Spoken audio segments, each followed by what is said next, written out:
Oliver Fade takes it there, contains strong language, intense violence, and is not intended for all audiences. Listener discretion is advised. Hi, and welcome. This is Oliver Fade, and I'm bringing you the podcast that speaks the truth about the streets. What you doing on our turf? What you doing on our turf? Hey, what's up, everybody? Welcome back to the podcast. New season 2. This is season 2 now. And our first guest of the season, an amazing artist. You may have heard of him by the name of Werm. What's up, Werm? How you doing? What up, everybody? How you feeling today? Man, I'm feeling blessed. Oh, that's what's up. You got the energy, man. You come with it with good energy. Yeah, man, you got to. Every day you got to wake up. If you woke up today, you should say thank you, because you know what? A lot of people didn't wake up today. Yeah. I mean, you get that mentality because of, you must have gone through some shit. Well, yeah, 13 years ago, I almost died, and that was real hard. I actually have 13 years sober, and back then I OD'd, I almost died. 13 years sober. Yeah, 13 years, no drugs or alcohol. Congratulations, man. And, that's yeah, amazing. Well, for me it is. For my family it is. Thank you, man. But what I was going to say was, I OD'd, I almost died, and I just woke up in the hospital and everybody was crying, and it was a real scary thing. And then I asked myself, do I want to live or do I want to die? And I said, God, please help me. And he heard my prayer that time, and he helped me. And it wasn't like it was just handed to me. Like I had to work to get that. So you OD'd on what? It was a lot of different things. I mean, at the time I was doing cocaine, and then I did some Xanax, like 5 Xanax to calm down. And then my brother-in-law was. So you did some cocaine to like. I was already high off. You're at a party? I was alone. I was already high off of that. And then when I took the Xanax, I was starting to come down. And then my brother-in-law was like, oh, you want to try this dope? But for some reason, the Xanax had me in this zone where I was like, fuck it. And he didn't know that I had took the Xanax already. So he shot me up with $10 worth of dope. And I never had done that before. But is that heroin? Yeah. And when you mix, it's an instant heart attack. So I guess you mean Xanax and heroin mixed? It's an instant heart attack. Yeah, okay. You can't do that. So I guess I wasn't breathing, and then the ambulance came, and they couldn't resuscitate me, so they had to use the electric things, and then they got me back to life, and they said I was dead for a couple minutes, and that's when I woke up in the hospital, and everybody's crying. I'm like, whoa, what happened? And they're like, you almost died, and everybody's crying. I'm like, whoa, what the, Well, you did die. Technically, yeah, So you've been to the other side. I didn't see anything. I don't remember it. You know what, though? But when I survived, that's when I told myself, you know what? I believe I'm here to do something great. And I believe that God has a purpose for my life. Mm-hmm. And even though I didn't understand my purpose at that moment, because even though I got clean, I started doing really good, and I had a shop, but I still didn't believe in myself 100%. So I was like, oh, I still got to sell drugs. As an artist, there's not enough money in art. You have to have a backup plan. Uh-huh. Well, when you tell yourself that becomes your reality, because you told yourself that. So, I got snitched on. I went to jail.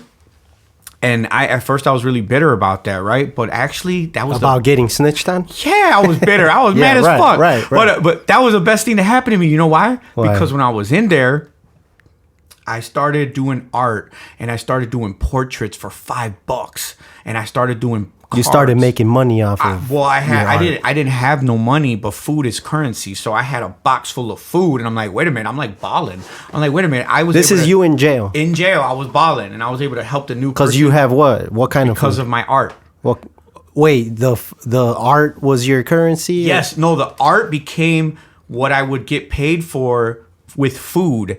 And I had no money for food. So you had mad food. But I had a box full of food, and I'm like, wait a minute, if I could eat in here, why can't I eat out there? And I was reading this book called Purpose Driven Life, and I was like, God, please. Everybody gets really close to God in jail. I keep a relationship with him. We homies. We talk we on a first name basis. Okay. So even though I don't go to church, me and God are tight. Yeah. And I prayed and I said, God, why am I here? And I heard him say, you know why you're here. And I was like, well, what the fuck kind of an answer is that? It's not even an answer. You heard him say that? So in my mind, I heard him say, you know why you're here. And it sounded like me, but it was crispy clear that it was him. It was like, it was just a revelation. It was like him through you. Yeah. So, so I started to believe 100%, and it was just a little seed of belief. But at that moment, I knew I wasn't going to do anything else with my life. So, I get out of jail and I'm like, well, I don't have nothing at all. I have no job. I have felonies.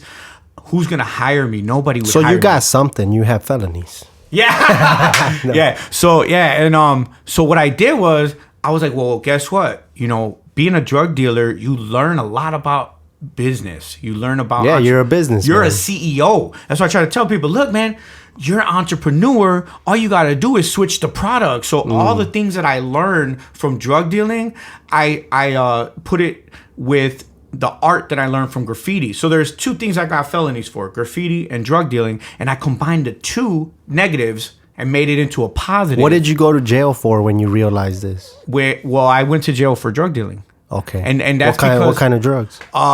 It was mushrooms, Molly, cocaine. It was just a lot. So are mushrooms felony? Oh, yeah, mushrooms are actually a Class X felony. Oh shit. Yeah, so then I got out and I started over from nothing, and the whole thing is I was visualizing the woman of my dreams when I was in there. I believe in the law of attraction, and then so when I got out, I met my wife, my future wife. And it was like effortless. So the whole thing about me being bitter, I actually turned around and I said, thank you. You know why? Because thank you for tricking on me. Thank you for snitching on me, because now I believe in myself 100%. I met the woman of my dreams. And guess what? You helped me level up. Okay, thank you. Okay, let me pause you. Because you're talking about turning something extremely negative into something positive, which it's in my belief system, that's a superpower. And how do you go about doing that? Because a lot of people that go through rough shit, they kind of become very depressed and even commit suicide and shit. Like, how do you turn it into something positive? You have to find what you can hustle. You have to find what you're good at. And if you find something that you're good at, you don't work a day in your life, right? So now I'm doing, limited edition hoodies and painting artwork, or doing like the hoodie you're wearing with the worm. And I had a little moment when I was bagging the hoodies, and all the hoodies were sold. I did a drop. They sold out before I even was able to put them in the bag. And I was like, wait a minute. This is like a flashback. When I was selling fish scale, I sold out of my fish scale before I could even put it in the bag. What is that, fish scale? That's pure cocaine. So they were... What'd you call it? Fish scale? Fish scale, yeah, because when you crack it, it looks like a fish scale. But I was like, bro, this is like when I sold fish scale. I was bagging the dope and I was selling it before I could put it in the bag. It was already sold. I'm like, wait a minute. The shirt is dope. Except for now, I'm the dope. And now I'm not selling drugs, but you still have to have a good product. You buy a product, you bag it, you package it, and you sell it for more. So that's why I try to tell people, like, you could sell anything. All you have to do is switch the product. You're a CEO. You just don't realize it. Well, the hoodies are dope. I like them. So thank you. I appreciate that. And you're from the south side of Chicago. Correct. I'm born and raised. Did you have to deal with gangs? So yeah, because you mentioned graffiti and drugs. What about gangs? So gangs was a big part of growing up too, because it was like when I was a teenager, you had to be a part of something. So it was like either you're gonna be in a gang, or you're gonna be in a crew, or you're gonna be graffiti. It was like you wanted to have this sense of belonging, and when you get into high school, that's kind of like where you figure out what you're gonna do. And I always liked to draw, and I hung out with the guys that I was infatuated with, writing on stuff. And, I started off tagging into alleys, and I was like the biggest toy. I tagged every garage in my alley. And then from the alleys, I went to like doing the mailboxes in the neighborhood. And then in 93, they built the tracks for the Orange Line, and we started tagging on the station before the station was open. And, oh, shit. And so like we were trying to hit the spots before they were even open. And, yeah.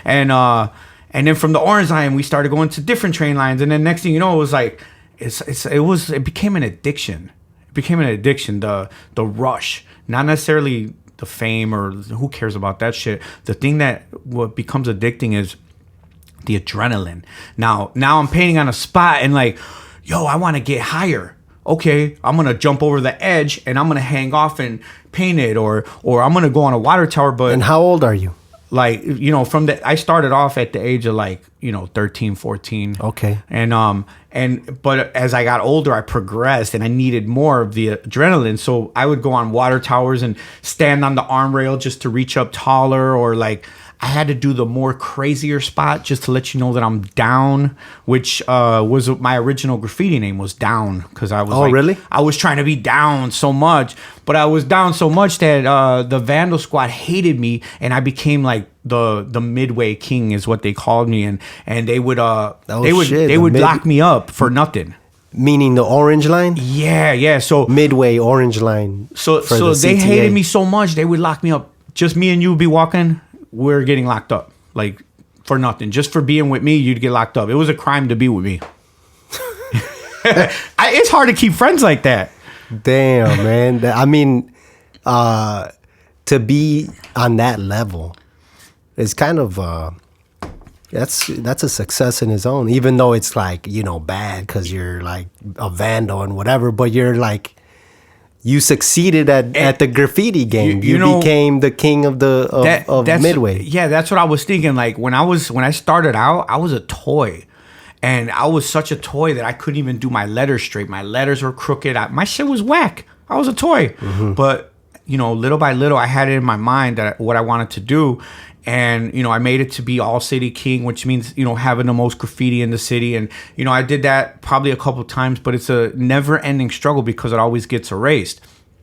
So I made it to the top. Oh, so that's a thing? Yeah. So whoever has the most is considered the all city king. All city means being up everywhere. All city king is like the ultimate title that it's like in the subculture. Not just the Orange Line. Right. It has to be everywhere.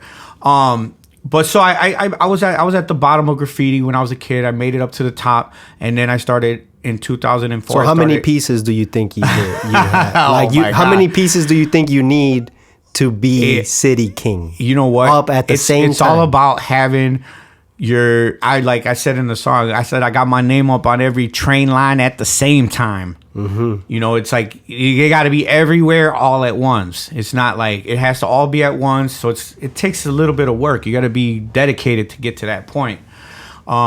But then I made it. Then I started doing airbrushing, and airbrushing and graffiti are different. I was a toy in airbrushing. Like people, I thought I was cool because I'm a graffiti writer. No, people that I worked with were like, "Hey, bro, your shit's whack."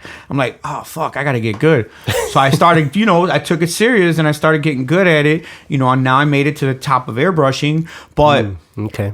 Now I'm a toy again. Now you made it to the top of airbrushing. Why do you say that? Well, I mean, you could Google highest rated airbrush artist in Chicago, and my phone number will pop up. But that's just from like consistently doing work for people. So talking about airbrushing, yeah. Before I met you, I think the way I heard of you was the go-to for like when somebody gets killed or dies in the hood. Yeah. They get these shirts made of like the airbrushed rest in peace. Yeah, portraits. I'm the famous hood artist. I'm the famous hood artist. It wasn't. I didn't choose this life. It chose me. So now I'm still connected to the gangs, but since I'm neutral, I do shirts for every single gang you could think of. And you know what? So like, okay, everybody, gang is showing up. They're hitting you up. No, the thing is, they tell you to do certain colors. Yeah, one day I could be doing one gang, one day I could be doing their opposition, and I've had people tell me, "Oh, you're trying to profit off the dead," and I'm like, "Look, bro, I wish none of us ever died. I wish we all live forever, but." to them, I'm giving them an opportunity to show love to their loved ones, and it means so much to them at that moment that I'm giving them like some type of peace. Yeah. Like, I'm not thinking about it like that. I wish I never had to do these. You know what I mean? Shut down the funeral homes then. Yeah. I mean, stop killing each other. You know, I wish nobody ever died. I wish we all live forever. And I can do other art because I could do stuff like this all day. The Jimi Hendrix portrait behind you. Yeah, you know, and that's the next thing I was saying. I'm a toy all over again. Why do you say that? Well, because I was a toy in graph. I had to work my way to get to the top. I was a toy in airbrush. I had to work my way. Became the best. And now I'm a toy in the art world. You know, I can in the art world. Yeah. So in my eyes, I'm still at the bottom of the totem pole. In my eyes, I still have climbing to do. So who are you comparing yourself to? Why do you say that? Well, I'm just saying, like, you know, I have no problem with selling art. Don't get me wrong. I have no problem with selling art. I've sold all my pieces. That's not a problem. I've literally sold everything. But in my eyes, I always want more. And I'm like trying to make it. And, you know, my buddy Henry was like, yo, did you ever stop to think maybe you already made it? And I'm like, what do you mean? I'm not charging $10,000 a canvas yet. He's like, bro, how many artists you know bought a house and 3 vehicles? How many artists you know support their whole family from art? I'm like, you know what? Thank you. Thank you, God. I just stopped and I just said, thank you, God. Because sometimes we're on this grind mode so much that we don't stop to smell the roses and be like grateful for what you have already done. Yeah. Because it's like watching a tree grow, right? I'm just living. A tree grows so slow, you never notice it. But if you step back and you look at 13 years ago when I was laying in a hospital bed, almost dead, to where I am today, you know, when I got out of jail, I was airbrushing out of an abandoned apartment. And then, you know, little by little, worked my way up to like building my own custom studio. Yeah. It's quite a leap, but I don't see it that way. I'm just living. I'm just trying to make it, you know? Yeah, you're the inside, and you're not looking at it from the outside. Right. So real quick, bring it back to the airbrush.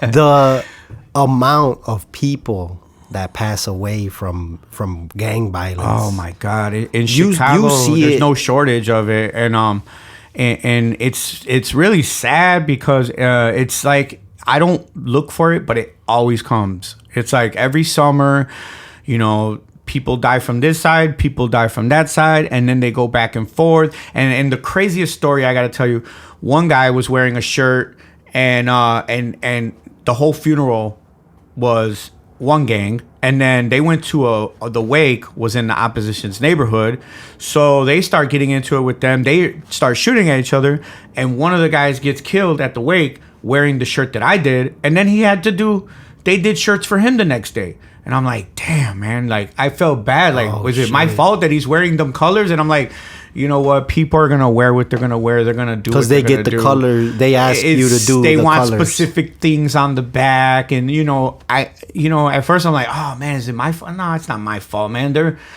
I can't help what other people do. You know what I mean? I just do the shirt. I have no feelings attached. You know, I'm just trying to help you, you know, show love for your loved one, and then that's it. I don't think about anything else once they leave the building. You know what I mean? Yeah. So, like, how many shirts do you think you've done? Which would be how many? Thousands. I mean, people come and they'll do 30, 40, 50. No, I mean for like per person. Funeral. So, like, yeah, sometimes they'll come and do 10. I mean, I've done. No, I'm sorry. What I'm trying to get across is like how many people get killed. Oh, how many? You know what I'm saying? Like, I would say at least... Because they come to you and not, you know, I'm sure... I would say about 10 to 20 every summer that they do shirts with me. And that's just with me. That's not counting who goes to other places, who goes to a different style of shirt, I mean, there's way more. That's just my little fraction of it. And I mean, it's a source of income. And it's actually a fraction of my income that helps me pay my bills and support my family. Yeah. Okay, so you're like contributing to the neighborhood in a way still. Yeah, I'm letting them show love for their grieved ones. They're grieving for the ones that they're grieving for. But honestly, I'm retiring soon from the t-shirt game. I'm just gonna be doing my fine art stuff, and I'm gonna be doing other things. I have things that I have planned. I have things that I'm manifesting. I'm a big believer in the law of attraction and, the power of your mind. So I have things that I've already written down. I've already signed a contract with myself. And there's no choice but to get it. It's going to happen. And if you don't do it, you're going to have to sue yourself. Well, no, I'd be crazy. I already told myself yes. Once you tell yourself yes, the universe will give it to you because you already accepted it. You have to believe that you want it, believe you can have it, and then put in the work to get it. And then the problem is a lot of people let go. They'll have a goal and be like, but I can't do this. It goes down. Just like when I told myself, oh, there's not enough money in art. Well, guess what? The fact that I told myself that was the reason why it went down. When I told myself that there is enough money in art when I was in jail, that's when it grew. Believing. From that one moment. Yeah. Well, that's what's up. I want to talk to you about your drug use before you were sober, obviously. So what made you do so many drugs? Like, why did you do so much to that point? You know what? Were you depressed? Was there something going on? That's what I don't understand. I mean, I think a lot of it was like experimenting as a kid, and then it was really hard growing up because my mom was a single parent. She did really good. Shout out to my mom, love you. She did really good with what she had. So you grew up without a dad? Without a dad, and then a lot of drugs and stuff around me, and then as a kid I started smoking weed and doing gradually graduated. And then when I started selling cocaine in the beginning, that's when it started. And it started off little by little. But then next thing you know, it's like this little monkey just kept growing and growing. And then you're saying like what you were doing? Yeah, it started off with just one line, then two lines. Then next thing you know, it's an 8-ball. Then it's a quarter. So you like cocaine? That was my drug of choice. That was my drug of choice at that time. So you kind of left weed alone, or you still smoke? Yeah. See, part of me is would say oh, if I could go back to just eating mushrooms and smoking weed, I'd be good. But what happened was I got to the point where I started doing everything. What about alcohol? That was not really. Not so much. It was more smoking weed, doing coke. I loved when I was in high school. I was really into acid and doing mushrooms and stuff like that, and that's how I got into harder drugs. See, I crossed the line. You can't cross the line and have. Once your brain becomes broken, you become an addict. It's like the electrodes stop connecting. So now my brain is healed, but I also know that I'm one use away from being right back where I left off at. So I can't do one of anything. But do you feel like doing it? No, you know what? You're not you don't get the urge let me do a little bit of yayo. No, the crazy thing is I can see people drink. I've seen cocaine and I've seen kilos in front of me. You don't start shaking? I don't care. I'm at a point where it doesn't bother me. Wow. But the crazy thing that happens to this day is I still have dreams. I still have dreams where I'm about to get high, and I'm always about to get high, but I don't do it. So it's weird that the cocaine still haunts me to this day in my dreams. But I wake up feeling guilty, oh man, I fucked up. And then I'm like, wait a minute, it was just a dream. I'm like, okay. No, okay, cool. Thank you. Because, I'm at a point, I worked really hard to get all of this that I have to know that if I slip up, I lose everything. Mm-hmm. And I keep that up front because you know what? I know that I can lose all of this like that. And I am fearful. And that's why I have fear and I have God. And those two things are what keeps me on point. And then also now I'm the man. I was never the man before. So now I'm the man. I'm okay, people depend on me now. So now it's okay, am I going to sink or am I going to swim? And I'm nah, man, I'm fucking swimming. Yeah. I'm swimming. I'm not going to stop. Hell yeah. That's what's up. Earlier, you mentioned a story about hitting somebody up on Instagram and manifesting something. You want to share that with the audience? Oh, okay. So yeah, I thought it was really cool. Okay, so yeah, I was telling you a story about. So I started when I was a kid. We used to watch Michael Jordan play basketball, and one of his teammates was Stacy King. Stacy King is now the announcer for the Chicago Bulls. He is announcer, period. Anyway, Stacy King is the one announcer who's strictly one-sided. The announcers are supposed to be for both teams, whatever announcing. He's strictly for the Bulls, and it's clear. Like, it's clear as day. So I was like, yo, this dude's funny as hell. He always has some funny ass comments. I'm like, yo, I'm watching him on TV, and I'm like, yo, I'm gonna do a painting of him. And I'm like, I wonder if I could reach him. I did a painting of him. I said, hey, everybody, tag this guy, you know? Next thing you know, Stacy King hops in my inbox. He's like, hey, man, that's really dope, Werm. I like it. I'm like, man, it's for you. I'm going to mail it to you. So I mailed it to him. He's like, bro, check your email. I checked my email. I had 2 floor seats to the Bulls game. And I'm like, whoa. Amazing. And then during the Bulls game, he's like texting me on Instagram. He stopped announcing and texted me. I guess he had a break. He's like, hey, while man. he's working? Yeah, he was working. And he's like, come down and say what's up to me. Don't forget to say what's up after the game. And so I came down, and, you know, the security didn't want to let nobody in, but I was like, hey, Stacy. And he's like, it's Werm. He's like, Werm, come on, man. Hey, let him in. And he's telling all the people, like, hey, man, this guy's a great artist and whatever, woo, woo, woo. Wow. And it's just crazy to think that was me manifesting that from sitting at the TV with the thought of, man, he's really cool. I like him. I'm going to gift him a painting. And from me using my mind, I literally put the love into the universe, put my energy into it, put something out there, and what did I get back? I got to meet him in person, shake his hand, take a picture with him, watch a Bulls game, and all I did was do a painting that I just wanted to give a gift.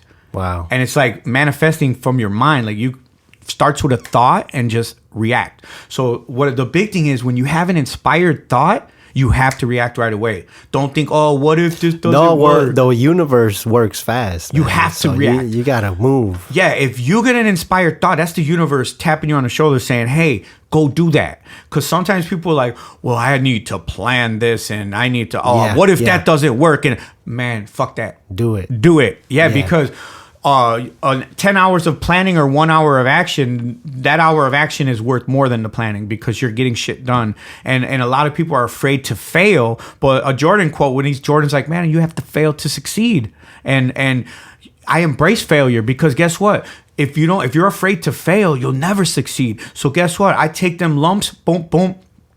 I failed. I didn't do it right. Guess what? I'll get it right the next time, though. And straight up embrace failure. That's what's up. No, I'm glad you're doing the podcast, because I know a lot of people, you know, look up to you. You inspire. I didn't think I'd have you on the podcast, but man, hey, it's an honor for me to be on your podcast. The honor's on mine, man. Thank you for doing it. I wanted to see if we could talk a bit about, or maybe you could give the listeners, if there's any, like, you know, youngsters out there in the streets getting in trouble, or, you know, starting a drug deal. Maybe you got some words for these particular people that might help them, you know, switch it up. So they call it the trap, right? And the reason why they call it the trap is because the drug users are trapped, but also the drug dealers are trapped. You're trapped to that money. And what I would say is, don't think that that's all you're capable of, because I believe that you're capable of more. If you can sell a product and you buy it for cheap and you break it down and you sell it for more, you can sell any product the same way and not have to worry about going to jail, because everybody thinks they got a plan until the cops bust in your door, you know. And what people need to realize is that they pay these people money to lock up people just like you. So it's What do you mean they? Who's they? Who pays who money? The taxpayers or whoever. We pay cops to arrest drug dealers. I got you. Yeah. Cops get paid good money, and it's a whole bunch of them specifically to stop people that sell drugs. So you're gonna get caught eventually. Mm-hmm. And, you know, if you got caught already, get the fuck out. And, you know, all you have to do is switch the game, switch the product, and you can literally. You already have the skill. Some people think, oh, you need a lot of money to start out. I started with nothing, and I took little by little by little, and little by little by little, you get up there, but you take the hustle. I'm still a hustler. I'm still a dope dealer, except for the only thing is the dope is me. The dope is my art. The dope is a part of me. So all you have to do is figure out, what do you want to do? What can you hustle? And it could be multiple hustles. Multiple hustles are good. that's how I'm doing it. It's like, it's not just t-shirts, it's not just canvas, it's not just my brand. It's all these things combined, and that's how I make it. But it could be one thing for you, or something else for you. But don't limit yourself. Don't limit yourself, and get out the game while you have a chance. Because if not, what's gonna happen is you're gonna waste years of your life. You're gonna be like, man, I should have listened to Werm. Werm told me I could have did this. You know what? You could have been flipping houses. You could have been investing in the stock market. You could have been buying things for cheap on Alibaba and selling them on Amazon for more.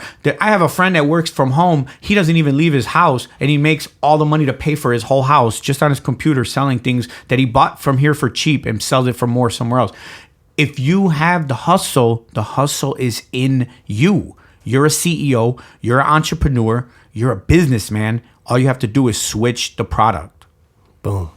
You heard it from the horse's mouth, man. That's a lot of business ideas you just spit. Yeah, well, I can only show you the door, man. It's up to you guys to walk through it. And I hope everybody enjoyed this podcast. I hope you guys got something from it. I hope this wasn't like too long. I hope you guys are like wanting more. No, they want more. They want to know. We might have to come back. They want to know what kind of food you had in jail. They want. Hey, a noodle is worth $1, and I had a lot of noodles. Noodles are basically like currency. Oh shit! Did you say you were cooking too?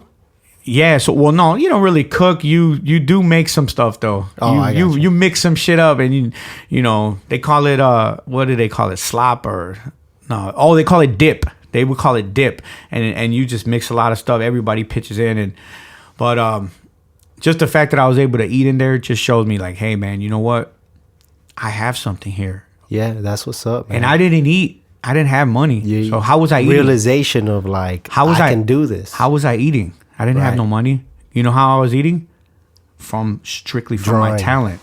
Your art. So I was like, if you could eat with bums and crumbs and the broke, no money, if you could eat in there in that situation, why can't you eat out here? And I was like, you know what? I don't got to sell drugs no more. I'm just going to sell my art. And even though, I had to go through what I had to go through in the beginning, you may start off with nothing, and from nothing, you can have a way shown just as long as you believe. It's like when you drive at night, the headlights only see so far ahead, but that if you're driving on the highway to Cali, if you keep going that way, you're gonna get there, right? Right. That's how life is, bro. You don't know you don't have to know. You just got to start driving. You don't have to know how you're gonna get there. All you have to know is that this is where I want to go. And let God, let the universe, and let your work, because you do have to put in work. Nothing's visualizing, not gonna do everything. You gotta put in the work to get there, and you can literally accomplish anything that you put your mind to. Because if you can think of it, you can have it, or else your mind wouldn't think of it. So if your mind thinks of it, you 100% can have it. Dope. That's what's up. Well, thanks for being on the podcast, man. It's awesome to have you on here, and I hope everybody enjoyed the first episode of this season. If you want to say anything else before we cut it out. Thank you. I just want to say thank you to each and every person that has ever bought art off of me. I appreciate each and every one of you.